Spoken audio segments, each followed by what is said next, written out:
Bem-vindos ao Turismo em Destaque, hoje abordando os aspectos menos falados que podem surpreender o turismo neste ano e também as novas tendências turísticas que 2025 nos vai trazer. Já sabe que pode e deve participar na elaboração do Turismo em Destaque, colocando as suas perguntas ou sugerindo os temas a abordar através do endereço programa turismoemdestaque@gmail.com. Vá lá, não se acanhe, venha daí comigo falar de turismo.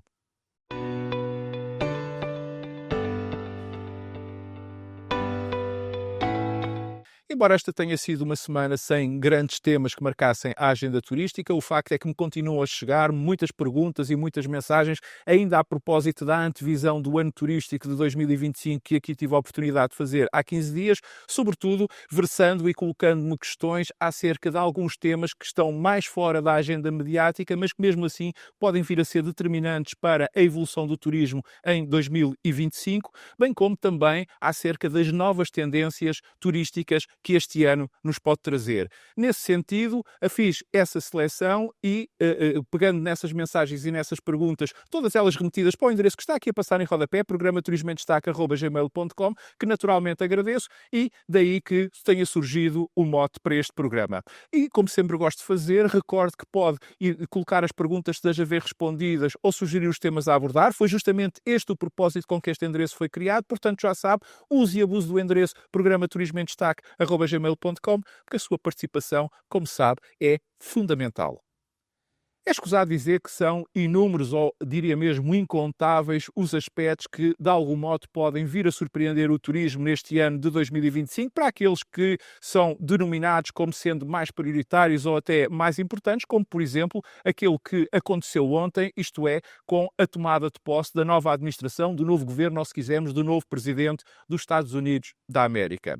Porém, e tendo que fazer uma seleção, eu destacaria três aspectos, um a nível internacional, outro a nível nacional e um outro que abrange ou que está mais diretamente ligado a ambos estes planos, que, quanto a mim, têm potencial para surpreender o turismo neste ano de 2025.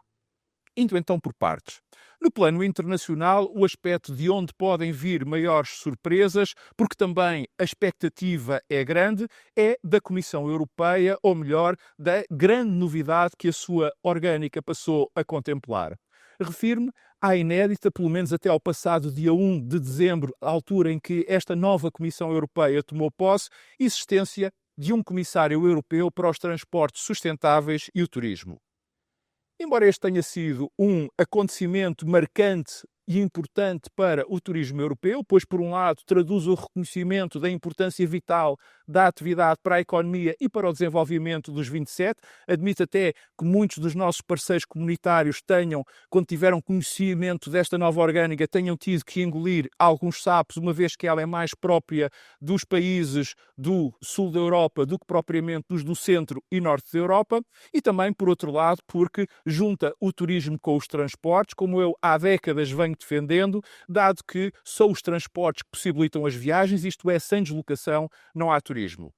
O facto é que, nomeadamente em Portugal, praticamente esta decisão tão importante passou despercebida, mormente junto da comunidade turística. Que me recorde, e para além de mim, que aqui o fiz neste Turismo em Destaque há uns meses, ninguém mais comentou o assunto, o que traduz bem o estado de alheamento e a falta de reflexão e visão estratégicas que afetam o nosso turismo.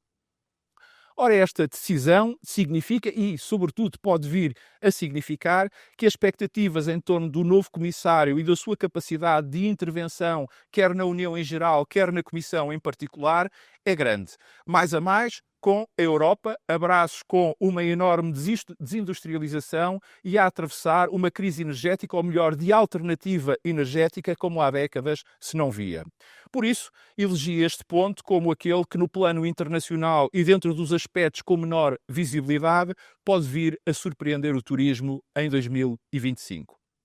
No plano nacional, destaco a evolução da atividade turística no interior do país, em consequência da abolição das portagens nas ex-scuts. Eu bem sei que é muito natural que o turismo para o interior acabe por beneficiar tanto da campanha e dos apoios de modo mais consistente têm vindo a ser levados desde 2023, como igualmente também pela procura por destinos menos saturados, que se afirma crescentemente como uma nova tendência turística. Mas atendendo ao facto desta isenção de portagens só ter entrado em vigor no passado dia 1 de janeiro, creio também que será facilmente possível avaliar se a medida, que é bom recordar foi aprovada na Assembleia da República pelos partidos da oposição contra a vontade do governo, irá ou não desaguar num dos principais efeitos económicos que foram atribuídos como argumento para a sua adoção. E, finalmente, o último aspecto que decorre tanto do plano internacional como da nossa capacidade de atração em termos nacionais, principalmente de investimento, mas não só. Refiro-me aos americanos descontentes e desiludidos com o seu país em resultado das escolhas políticas efetuadas, entenda-se a eleição de Donald Trump como presidente. É hoje um facto cada vez mais visível que muitas personalidades, muitos empresários, muitos quadros qualificados americanos têm vindo ou pensam poder vir a sair dos Estados Unidos da América, dado terem deixado de se rever no novo caminho que o seu país decidiu trilhar. Isto quer dizer que todas estas pessoas não só têm que escolher, aliás, muitas delas estão neste momento a fazê-lo, um lugar para viver, para trabalhar, para investir, mas também que Portugal, graças à aura de grande destino turístico mundial, com penetração crescente no mercado americano, como aliás tem vindo a ser visível e se tem vindo a provar, tem aqui uma oportunidade de capitalizar, de potenciar o magnífico trabalho turístico que tem sido feito naquele país para atrair, para fazer com que uma parte importante desses americanos nos possa escolher como base para a sua nova vida. É que isso, ou ser bem-sucedido neste particular, significa atrair notoriedade, significa atrair conhecimento, inovação, iniciativa, investimento, empreendedorismo e também mais fluxos turísticos, mesmo sem fazer um grande esforço para tal, por a nossa atratividade já ser bem conhecida por parte dos americanos. Portanto, e como creio ter demonstrado, mesmo fora dos grandes temas que dominam a geopolítica e a economia mundial e que preenchem a agenda nacional, há ainda aspectos que podem influenciar positiva ou negativamente o turismo neste ano de 2025. No fundo, estamos perante novas oportunidades.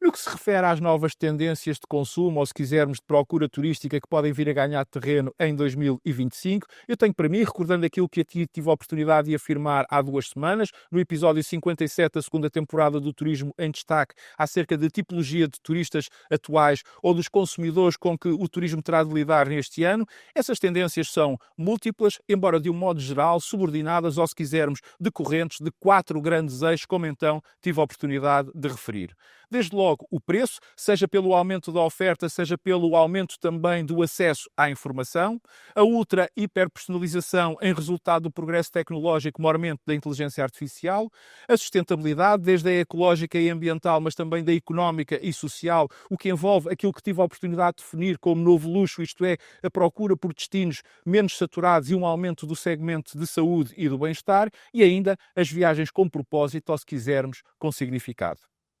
Assim, e tendo estes 4 grandes eixos como pano de fundo, eu creio que vamos assistir a um reforço ou a uma afirmação turística em 2025 das seguintes tendências. O leisure, isto é, uma crescente desenvolvimento da combinação das viagens de trabalho, o business, com as de lazer, leisure, atentos a 2 fatores. O progresso tecnológico e o trabalho remoto, que possibilitam o desempenho profissional e o estudo longe da residência habitual, sem quebras na produtividade ou na aprendizagem, e conciliar estes aspectos com o lazer. Depois, o turismo de cruzeiros, que é um segmento que está a ganhar cada vez mais adeptos, seja porque vê o meio de transporte, isto é, o barco, o navio, como uma maneira mais calma e confortável de conhecer vários destinos numa mesma viagem, seja pela evolução que os próprios paquetes têm vindo a revelar em termos da diminuição da poluição, seja ainda porque facilitam muito as viagens em família, nomeadamente ao nível do entretenimento, quando existem várias gerações. Depois temos as viagens a solo, particularmente as viagens só para mulheres, as denominadas queenagers, isto é, mulheres que já têm as suas famílias criadas e que também já passaram o seu apogeu profissional, que estão a entrar no segmento sénior e que possuem capacidade económica para viajarem e, por isso, decidem mimar-se através da visita a locais que tenham fatores de atratividade que as motivem, sejam eles a nível da natureza, da cultura, do relaxamento ou outros. A participação em eventos é também um fenómeno em expansão, uma vez que a decisão de viajar, muitas das vezes o impulso em fazê-lo, em realizar essa viagem, tendo como força motriz um determinado acontecimento, seja desportivo, cultural, musical, religioso ou de qualquer outra natureza, o mesmo, no fundo, é um pretexto que serve para justificar o ir. Depois temos a gastronomia. A alimentação, como se sabe, foi desde sempre um fator importante na escolha de uma viagem. Contudo, atenta à afirmação da gastronomia não apenas como satisfação de uma necessidade fisiológica, mas também como mostra de cultura, de arte e de dinamização da expressão das comunidades locais, que mais recentemente tem incorporado valor, nomeadamente com as bebidas, particularmente o vinho, veja-se o caso do enoturismo, mas também a cerveja ou o whisky, entre muitas outras, é presentemente um produto que tem vindo a merecer e a gozar de uma crescente adesão por parte dos consumidores. Para além destas 5 tendências, não resistem aqui trazer outras 2 que considero novidades com potencial de afirmação ao longo deste ano. A primeira é o turismo noturno, aquilo que já por muitos é definido como astroturismo, que embora se enquadre no turismo de natureza e na procura por destinos menos frequentes, lá está a tal preocupação com a sustentabilidade que eu há pouco referia, tem como objetivo mais específico a observação de fenómenos celestiais em locais específicos e com condições perfeitas que permitam, por exemplo, ver de perto constelações de estrelas, auroras boreais ou praias bioluminescentes. E a segunda são as férias calmas, as agora denominadas calmcations,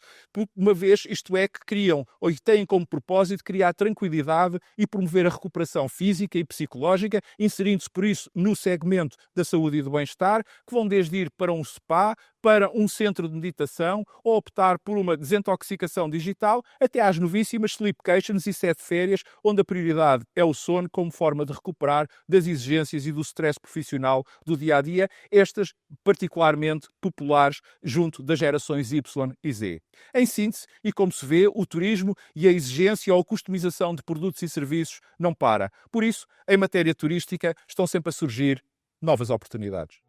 Marcamos novo encontro para a semana. Até lá, saúde, paz. Recorde que pode colocar as perguntas que deseja ver respondidas ou sugerir os temas que gostaria de ver abordados através do endereço programaturismoemdestaque@gmail.com. E se gostou deste vídeo, deixe o seu like e carregue no botãozinho preto que está aqui mesmo por baixo da minha imagem para subscrever o meu canal, para dar a sua opinião, para partilhar ou simplesmente para ver ou rever os meus comentários.